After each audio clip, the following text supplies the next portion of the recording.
Hi viewers, in this video I will show you how I tested and how I reconditioned an old Jeep Patriot starter. After 10 years up north in Canada, most Jeep Patriot starters are rusted and look like this one. This starter was made in Japan by Mitsubishi for Chrysler Corporation. It was given to me 2 years ago and it's around 10 years old.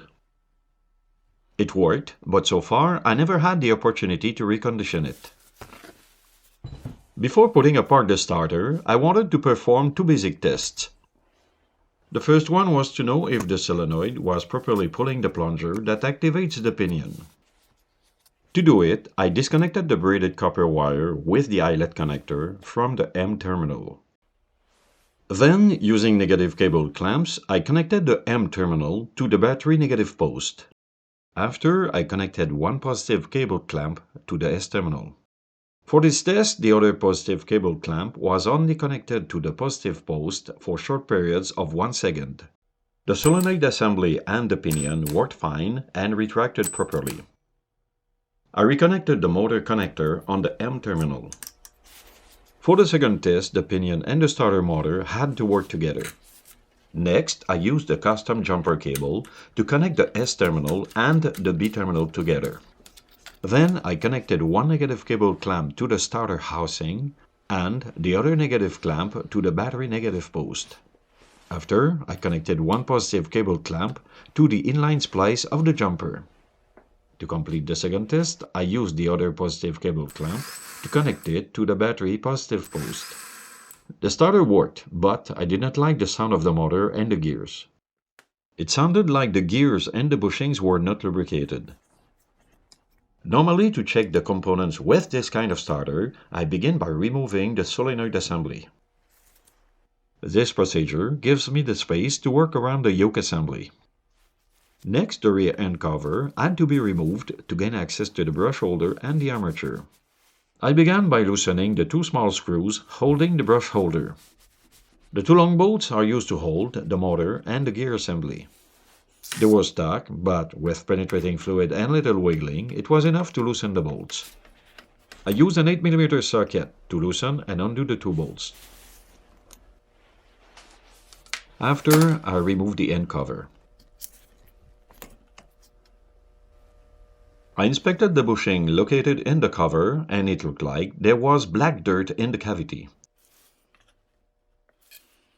This motor was built with permanent magnets, so it was easy to remove the brush holder from the commutator. When I pulled out the armature, I was careful not to damage the magnets. As you can see, it was dirty all around the magnets. Prior to separating the yoke assembly from the gear housing, I removed the rubber plug and the small metal plate. Because the yoke and the housing were corroded, I sprayed some penetrating fluid to ease the work. While the housing was held in the bench vise, I used a small pry bar and a punch tool to separate the parts. Here, you can see the planetary gear assembly. This system reduces the RPM of the pinion and increases the torque to start the engine. I used a small magnet to remove the 3 gears press-fitted with bushings.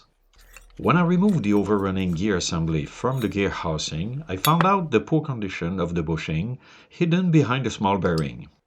Not long after, I checked the overrunning clutch assembly mechanism combined with the lever and the gears. I found two major problems with this starter. First, it looked like most of the grease was dried out. Next, the bushing at the end of the pinion shaft was worn due to excessive friction. I used the old bushing as a reference to buy a new one from a GBS store nearby. Anyway, before reassembling all the parts, I brushed and I cleaned the metal components. I painted some steel parts in black to protect them from corrosion. After, I checked the length of the 4 brushes. The minimum brush length required by Mitsubishi is 7mm, and the 4 of them were around 10mm. Next, I reinstalled the springs and the brushes in the brush holder. Sometimes a new brush holder kit can be sold with a brush retainer to ease the fitting around the commutator. Not having the proper retainer to hold the brushes in place, I rolled a small strip of plastic, then I inserted the spiral in between the brushes. To retract the brushes, I expanded the spiral. While the brush holder was not installed, it was a good opportunity to sand and clean the commutator. It is not required to lubricate the bushings with this starter, but I prefer to grease some of them with polyurea grease or silicone-based grease because they were very old. A product like Molykote 33 is also compatible with nylon. The next morning, the parts I painted were ready and the rest of the components were cleaned up. To begin, I put a bit of oil inside the new bushing and some grease on the lever pivot. I checked the parts and they were moving properly. The bushing located between the gears was also greased. To spin at high speed, the bushings and the gear teeth must be well lubricated. After, I refitted the sealing components. Next, I had no problem to insert the armature in the yoke assembly. Once inside, the magnets kept the armature in place. Then I used the gear housing to hold the yoke and the armature just enough time to refit the brush holder.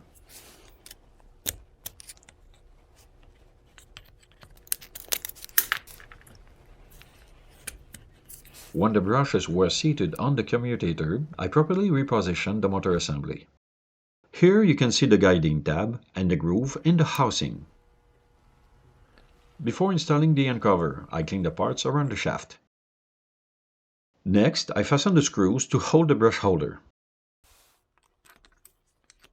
Then I inserted and tightened the long bolts to secure the motor assembly with the gear housing. Before installing the solenoid assembly, the plunger stem had to be hooked with the lever arm. The spring inside the solenoid is used to reset the plunger in place. After, I completed the solenoid assembly and I tightened the two last screws. Finally, it was time to test the starter to compare the results with a test I did earlier in this video. So far, the plunger and the pinion were moving in and out normally. Next, I checked the pinion and the starter motor working together. In this last test, it was obvious that the starter motor and the gears were spinning a lot better. Here you can compare the sound of the starter before and after the reconditioning.